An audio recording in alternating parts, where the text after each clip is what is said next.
पुराणों में भगवान विष्णु के अवतारों की महिमा का बहुत विस्तार से वर्णन मिलता है। ये 18 मुख्य पुराण जैसे विष्णु पुराण, भागवत पुराण, पद्म पुराण, स्कंद पुराण और गरुड़ पुराण हमें सृष्टि की रचना, देवताओं की कथाएं और धर्म की गहरी शिक्षाएं देते हैं। जब धरती पर अधर्म बढ़ता है, तब भगवान विष्णु अवतार लेकर धर्म की रक्षा करते हैं। राम त्रेता युग में विष्णु का 7वां अवतार है और उनका जन्म अयोध्या में राजा दशरथ और रानी कौशल्या के यहाँ हुआ था। उनका मुख्य उद्देश्य था रावण और कुंभकर्ण जैसे राक्षसों का वध करना, जो उस समय देवताओं और ऋषियों को सता रहे थे। वहीं कृष्ण द्वापर युग में विष्णु का 8वां अवतार है। उनका जन्म मथुरा में देवकी और वासुदेव के यहाँ हुआ और उनका उद्देश्य था कंस, जरासंध और महाभारत में कौरवों जैसे अधर्मी शासकों का नाश करना। लेकिन इन दोनों की जीवन शैली, स्वभाव और धर्म के रास्ते बिल्कुल अलग थे। राम ने मर्यादा का रास्ता चुना, जहां हर कदम पर उन्होंने नियमों और कर्तव्यों का पालन किया। दूसरी तरफ कृष्ण ने प्रेम, रणनीति और चतुराई का सहारा लिया। आइए इनके जन्म की कहानी से शुरू करते हैं और पुराणों के आधार पर इनके अंतर को समझते हैं। राम का जन्म विष्णु पुराण और भागवत पुराण स्कंध 9 में विस्तार से वर्णित है। अयोध्या के राजा दशरथ की 3 रानियां थीं, कौशल्या, कैकेयी और सुमित्रा। लेकिन उनके कोई संतान नहीं थी। संतान प्राप्ति की इच्छा से दशरथ ने ऋषि श्रृंगी की मदद से एक पुत्र का मिष्टि यज्ञ करवाया। इस यज्ञ के बाद अग्नि से एक स्वर्ण पात्र में खीर प्रकट हुई, जिसे दशरथ ने अपनी रानियों में बांट दिया।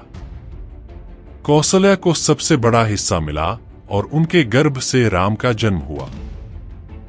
चैत्र मास की 9वीं तिथि को जब राम का जन्म हुआ, तो अयोध्या में चारों तरफ खुशियां छा गईं। देवताओं ने फूल बरसाए और गंधर्वों ने गीत गाए। राम के जन्म के समय सूर्य अपनी पूरी चमक के साथ आकाश में था और प्रकृति भी उत्सव में शामिल थी। लेकिन राम का जीवन सुखमय नहीं रहा। जब वे बड़े हुए तो कैकेयी की मांग पर उन्हें 14 साल का वनवास झेलना पड़ा। वनवास के दौरान उन्होंने सीता और लक्ष्मण के साथ जंगलों में कठिन जीवन जिया और कई ऋषियों की रक्षा की। दूसरी तरफ भागवत पुराण स्कंध 10 में कृष्ण का जन्म बहुत ही नाटकीय और चमत्कारी ढंग से बताया गया है। मथुरा में कंस का शासन था और उसने अपनी बहन देवकी और वासुदेव को जेल में डाल रखा था। एक भविष्यवाणी के अनुसार देवकी का 8वां पुत्र कंस का वध करने वाला था। जब भाद्रपद मास की अष्टमी तिथि को अंधेरी रात में कृष्ण का जन्म हुआ, तो जेल में एक चमत्कार हुआ। जेल के ताले अपने आप खुल गए और पहरेदार गहरी नींद में सो गए। वासुदेव ने नवजात कृष्ण को एक टोकरी में रखा और यमुना नदी पार करने निकल पड़े। उस रात भारी बारिश हो रही थी, लेकिन यमुना ने रास्ता दिया और शेषनाग ने अपने फन फैलाकर कृष्ण की रक्षा की। वासुदेव ने कृष्ण को गोकुल में यशोदा और नंद के पास पहुंचा दिया और वहां से यशोदा की नवजात बेटी को वापस जेल में ले आए। जब कंस ने उस बच्ची को मारने की कोशिश की, तो वह आकाश में उड़ गई और देवी के रूप में प्रकट होकर कंस को चेतावनी दी कि उसका काल गोकुल में सुरक्षित है। अंतर राम का जन्म राजमहल में हुआ, लेकिन उनके जीवन में कष्ट आया। वहीं कृष्ण का जन्म जेल में हुआ, लेकिन उनका बचपन गोकुल और वृंदावन में आनंद से भरा था। बचपन में ही कृष्ण ने कई राक्षसों का वध किया। जैसे पूतना नाम की राक्षसी उनके पास विषैला दूध पिलाने आई, लेकिन कृष्ण ने उसे मार डाला। तृणावर्त नाम का राक्षस बवंडर बनकर आया, लेकिन कृष्ण ने उसे भी हरा दिया। अघासुर और बकासुर जैसे राक्षसों को भी उन्होंने खेल खेल में खत्म कर दिया। दोस्तों, आपको इन दोनों में से किसकी जन्म कथा ज्यादा चमत्कारी लगी? राम की, जो राजमहल में हुई लेकिन वनवास तक ले गई, या कृष्ण की, जो जेल में हुई और चमत्कारों से भरी थी? और इनके बचपन की कहानियों में से आपको कौन सी ज्यादा पसंद आई, राम की सादगी भरी जिंदगी या कृष्ण की लीलाएं? कमेंट में अपनी राय जरूर बताएं और हमें ये भी बताएं कि अगर आप इन दोनों में से किसी एक के बचपन का हिस्सा बनना चाहें तो किसे चुनेंगे। अब इनके व्यक्तित्व और लीलाओं की बात करते हैं। स्कंद पुराण और पद्म पुराण में राम को मर्यादा पुरुषोत्तम कहा गया है। राम का स्वभाव शांत, गंभीर और धर्मनिष्ठ था। उन्होंने हमेशा कर्तव्य को प्राथमिकता दी।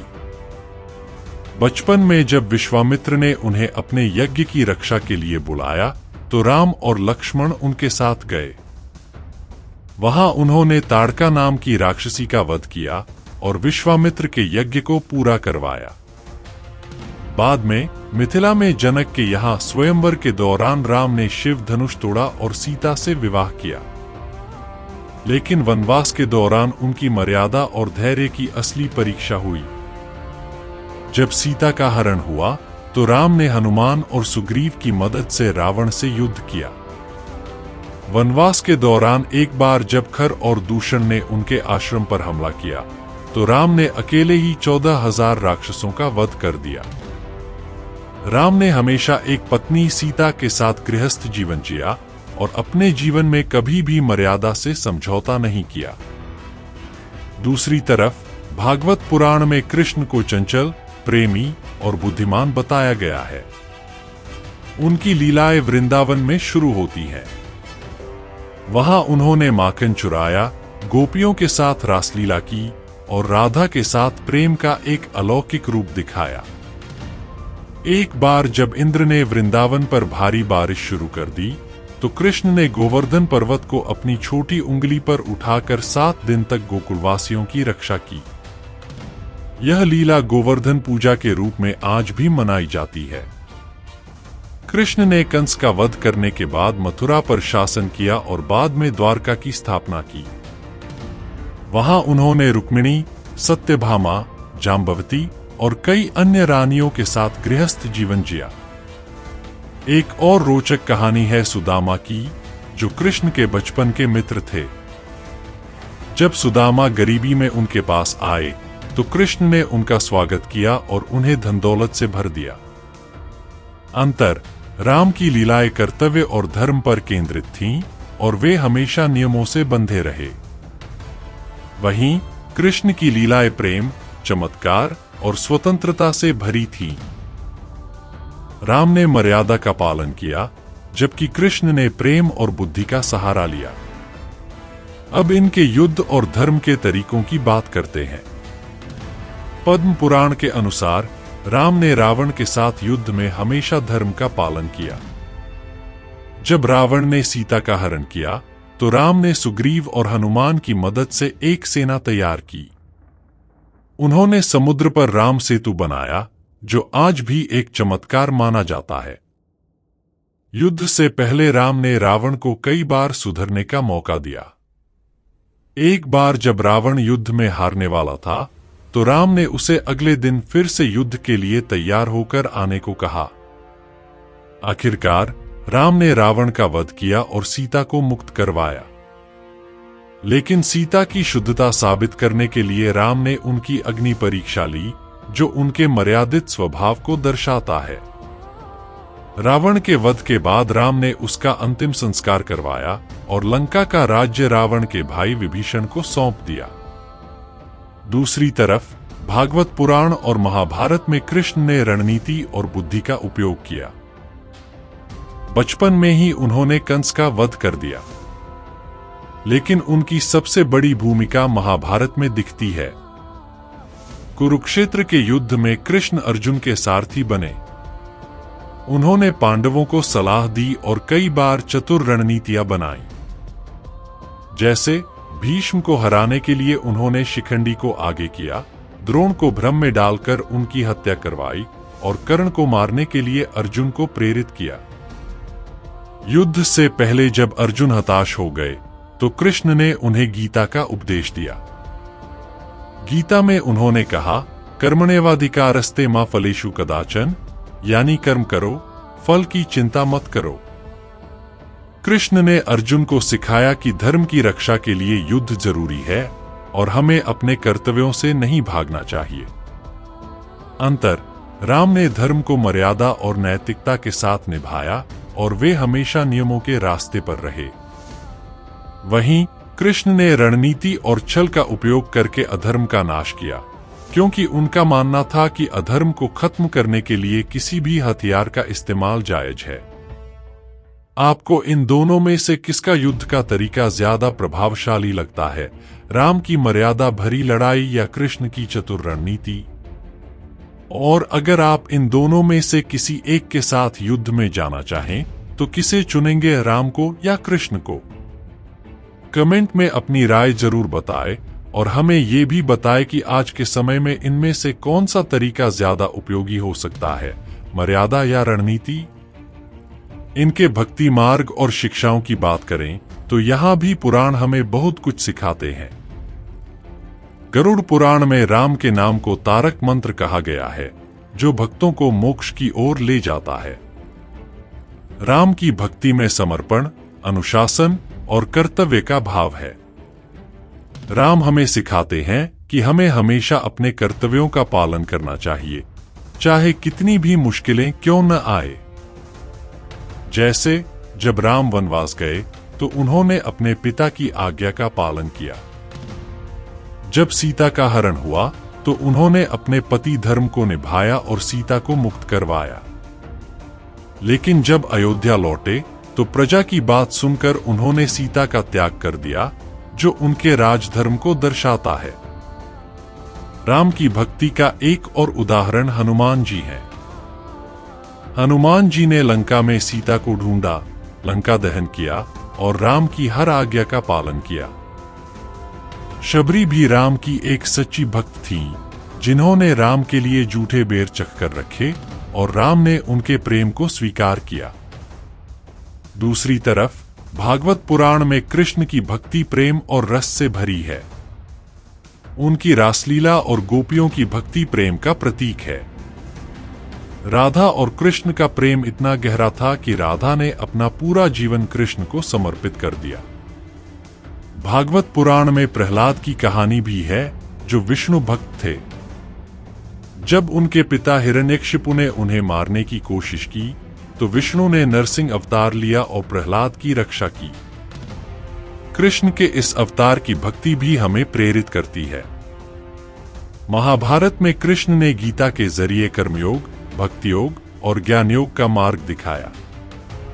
उन्होंने अर्जुन को सिखाया कि हमें अपने कर्तव्यों से नहीं भागना चाहिए और भक्ति के साथ कर्म करना चाहिए।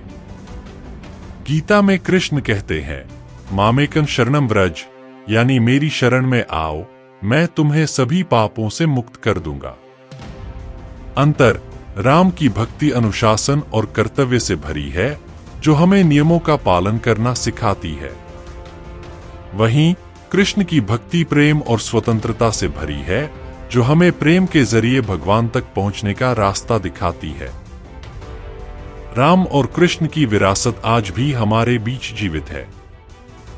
राम ने अयोध्या में रामराज्य की स्थापना की, जो आज भी आदर्श शासन का प्रतीक माना जाता है। रामराज्य में कोई भेदभाव नहीं था, कोई दुख नहीं था और हर व्यक्ति सुखी था। उनकी मर्यादा और धर्मनिष्ठा हमें सिखाती है कि कठिन से कठिन परिस्थिति में भी धर्म का पालन करना चाहिए। स्कंद पुराण में बताया गया है कि रावण वध से पहले राम ने रामेश्वरम में शिवलिंग की स्थापना की और शिव की पूजा की, जो उनकी शिव भक्ति को दर्शाता है। राम की भक्ति का एक और उदाहरण है रामायण पाठ, जो आज भी कई घरों में किया जाता है। रामनवमी पर लोग राम के जन्म का उत्सव मनाते हैं और रामचरितमानस का पाठ करते हैं। दूसरी तरफ कृष्ण की विरासत प्रेम और ज्ञान से भरी है। भागवत पुराण में उनकी वृंदावन लीलाएं जैसे माखन चोरी, रासलीला और गोवर्धन पर्वत उठाना आज भी भक्तों को प्रेरित करती है। एक बार जब कृष्ण ने काली नाग को हराया तो उन्होंने यमुना नदी को प्रदूषण से मुक्त किया। यह लीला हमें पर्यावरण की रक्षा का संदेश देती है। महाभारत में गीता के जरिए उन्होंने हमें कर्मयोग सिखाया। गीता आज भी एक ऐसा ग्रंथ है जो हर इंसान को जीवन का सही मार्ग दिखाता है। वृंदावन और मथुरा में जन्माष्टमी का उत्सव कृष्ण की भक्ति का सबसे बड़ा उदाहरण है। वहां भक्त राधा कृष्ण की भक्ति में डूबकर नाचते गाते हैं। अंतर राम का प्रभाव मर्यादा और अनुशासन से भरा है, जो हमें कर्तव्य और धर्म का पाठ पढ़ाता है। वहीं कृष्ण का प्रभाव प्रेम और ज्ञान से भरा है, जो हमें भक्ति और कर्मयोग का मार्ग दिखाता है। आपको इन दोनों में से किसकी विरासत ज्यादा प्रेरित करती है, राम का रामराज्य या कृष्ण की गीता? और अगर आपको इन दोनों में से किसी एक की भक्ति करनी हो तो आप किसे चुनेंगे, राम को या कृष्ण को? कमेंट में अपनी राय जरूर बताएं और हमें ये भी बताएं कि आपके जीवन में इन दोनों में से किसकी शिक्षाएं ज्यादा लागू होती हैं। साथ ही अगर आपने कभी राम नवमी या जन्माष्टमी मनाई है तो अपने अनुभव भी हमारे साथ शेयर करें। पुराणों में राम और कृष्ण की तुलना हमें ये सिखाती है कि धर्म के अलग अलग रास्ते हो सकते हैं। राम का जीवन हमें सिखाता है कि हमें हमेशा अपने कर्तव्यों का पालन करना चाहिए, चाहे कितनी भी मुश्किलें क्यों न आए। जैसे राम ने अपने पिता की आज्ञा मानी, भाई लक्ष्मण की रक्षा की और प्रजा की भलाई के लिए सीता का त्याग किया। दूसरी तरफ कृष्ण का जीवन हमें सिखाता है कि प्रेम और बुद्धि के साथ धर्म की रक्षा की जा सकती है। जैसे कृष्ण ने गोवर्धन पर्वत उठाकर इंद्र के अहंकार को तोड़ा और पांडवों को युद्ध में सही मार्ग दिखाया। पुराण हमें ये भी बताते हैं कि राम और कृष्ण दोनों ही अपने अपने युग में धर्म की रक्षा के लिए आए, लेकिन उनके तरीके अलग थे। राम ने त्रेता युग में मर्यादा का रास्ता अपनाया और अपने जीवन को एक आदर्श के रूप में प्रस्तुत किया। वहीं कृष्ण ने द्वापर युग में प्रेम और रणनीति का रास्ता चुना और हमें सिखाया कि अधर्म को हराने के लिए बुद्धि का उपयोग करना भी धर्म का हिस्सा है। दोनों की भक्ति हमें मोक्ष की ओर ले जाती है, लेकिन रास्ते अलग हैं। राम की भक्ति अनुशासन और कर्तव्य से भरी है, जो हमें नियमों का पालन करना सिखाती है। वहीं कृष्ण की भक्ति प्रेम और आनंद से भरी है, जो हमें प्रेम के जरिए भगवान तक पहुंचने का रास्ता दिखाती है। पुराणों में एक और रोचक बात हमें मिलती है। राम और कृष्ण दोनों ने अपने जीवन में शिव की भक्ति की। स्कंद पुराण के अनुसार राम ने रावण वध से पहले रामेश्वरम में शिवलिंग की स्थापना की और शिव की पूजा की। वहीं भागवत पुराण में बताया गया है कि कृष्ण ने भी शिव की भक्ति की। एक बार जब उन्हें स्यमंतक मणि चोरी का इल्जाम लगा तो उन्होंने शिव की तपस्या की और सत्य को सामने लाया। यह दिखाता है कि दोनों ही अवतारों ने एक दूसरे के प्रति सम्मान और भक्ति का भाव रखा। राम और कृष्ण की ये समानता हमें सिखाती है कि धर्म के रास्ते अलग हो सकते हैं, लेकिन सभी रास्ते एक ही परम सत्य की ओर ले जाते हैं। तो दोस्तों, आज हमने पुराणों के आधार पर जाना कि भगवान राम और भगवान कृष्ण में क्या अंतर है। राम हमें मर्यादा, कर्तव्य और अनुशासन की राह दिखाते हैं, तो कृष्ण हमें प्रेम, भक्ति और बुद्धि की राह दिखाते हैं। आपको इन दोनों में से कौन ज्यादा प्रेरित करता है? कमेंट में अपनी राय जरूर शेयर करें।